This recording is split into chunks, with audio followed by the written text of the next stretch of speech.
Now, Jesus, there is something else that's been weighing on me for some months. Your reaction to our Christmas pageant. I know it was months ago, but we need to talk about it. I understand you were really off-put by the teen flapper costumes that would show the girls' bottoms when they shimmied, the ones with the sequins.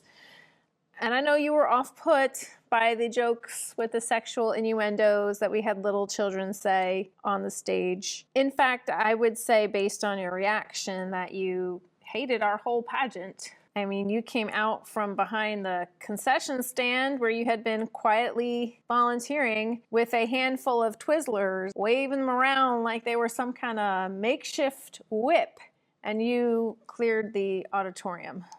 But you see, all that stuff, the sequins and the crude jokes, that's all necessary to keep people entertained until the very end of the show when we get to our apostate gospel message that never mentions sin, repentance, judgment, or that place that's the opposite of heaven that we call separation from God.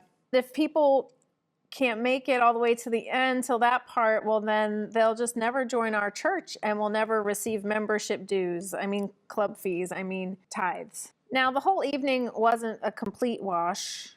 I mean, after you cleared the auditorium, you did preach the gospel in front of our live nativity scene outside, and 300 people came to faith and were baptized in the cattle watering trough.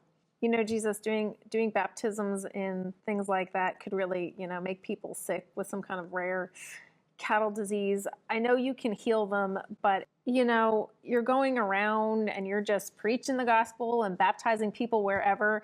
And that's not how church works nowadays.